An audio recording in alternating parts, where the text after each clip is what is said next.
Telangana CM Revanth Reddy మరోసారి హస్తిన బాట పట్టారు. కాసేపటి క్రితం శంషాబాద్ విమానాశ్రయం నుండి బయలుదేరి ఢిల్లీకి వెళ్లారు సీఎం రేవంత్. ఆయనతో పాటు TPCC chief Mahesh Kumar Goud, deputy CM Bhatti Vikramarka, మంత్రి ఉత్తమ్ కుమార్ రెడ్డి కూడా ఢిల్లీకి వెళ్లారు. అధిష్టానం పెద్దలతో ఈ సందర్భంగా సమావేశం అయ్యే అవకాశం ఉన్నట్లు తెలియవస్తోంది.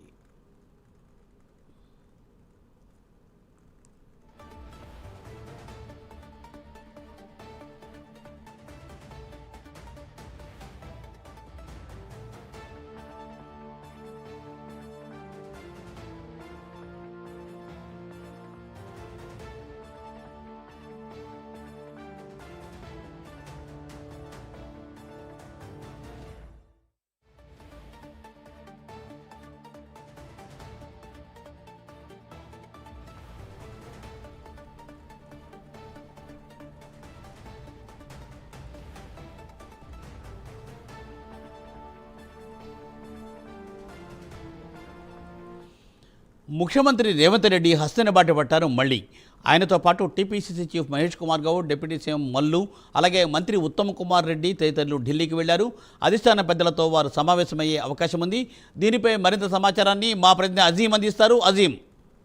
సీఎం రేవంత్ రెడ్డి, అలాగే deputy CM Bhatti Vikramarka, PCC chief Mahesh Kumar Goud, అలాగే కేబినెట్ లో కీలక మంత్రి అయిన ఉత్తమ్ కుమార్ రెడ్డి వీరందరూ కూడా ఏదైతే కొద్దిసేపటి కింద ఢిల్లీకి బయలుదేరారో అయితే వీరందరికీ కూడా అధిష్టానం నుంచి పిలుపు వచ్చినట్టు మనకు తెలుస్తుంది. అయితే ఈ రోజు రేపు అందుబాటులో ఉండాలని చెప్పి ఏదైతే అక్కడ నుంచి సమాచారం వచ్చినట్టు కూడా మనకు తెలుస్తుంది. ఇదే నేపథ్యంలో చూసుకుంటే ఇన్ఛార్జ్ కూడా ఏదైతే ఈ రోజు నైట్ లేదంటే ఉదయం ఢిల్లీ చేరుకున్నట్టు కూడా మనకు తెలుస్తుంది. అయితే ఇప్పటికే కేబినెట్ లో ఉన్నటువంటి పదవులు 6 పదవులు ఖాళీగా ఉన్నాయి. ఈ 6 పదవులకు సంబంధించిన వాటిపై అధిష్టానం ఏదైతే ఇప్పటికే ఫోకస్ చేసి దానికి సంబంధించిన కసరత్తు కూడా పూర్తి చేసినట్టు కూడా మనకు తెలుస్తుంది. సో ఈ నేపథ్యంలోనే ఉగాది లోపు ఏదైతే కేబినెట్ లో మిగిలినటువంటి 6 పదవులు కూడా ఇచ్చేసేయాలని చెప్పి కూడా అధిష్టానం భావిస్తున్నట్టు తెలిసింది. సో ఈ నేపథ్యంలో కేబినెట్ సంబంధించినటువంటి పేర్లను ఇప్పటికే పరిశీలన చేసింది. ఈ పేర్లకు సంబంధించిన అంశంపై చర్చించాలని చెప్పి అధిష్టానం పిలిచినట్టు కూడా మనకు తెలుస్తుంది. సో ఈ ముఖ్యంగా మనం చూసుకుంటే 6 ఏదైతే ఇటు నిజామాబాద్ జిల్లాకు సంబంధించిన సుదర్శన్ రెడ్డి, అలాగే మదన్ మోహన్ రావు పేరు వినిపిస్తుంది. అలాగే ఆదిలాబాద్ జిల్లా నుంచి చూసుకున్నట్టయితే వివేక్, ప్రేమ్ సాగర్ రావు పేరు వినిపిస్తున్నాయి. అలాగే ఎన్నికైనటువంటి ఎమ్మెల్సీ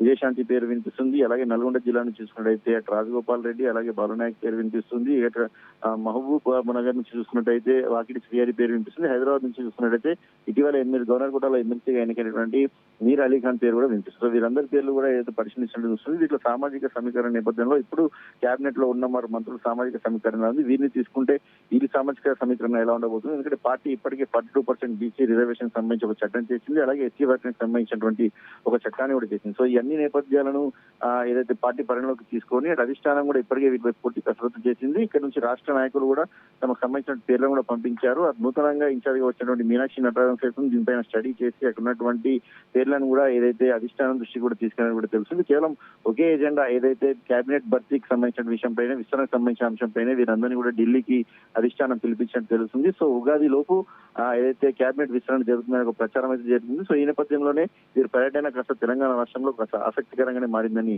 చెప్పుకోవచ్చు. Murthy. Thank you Azeem. Thanks for update.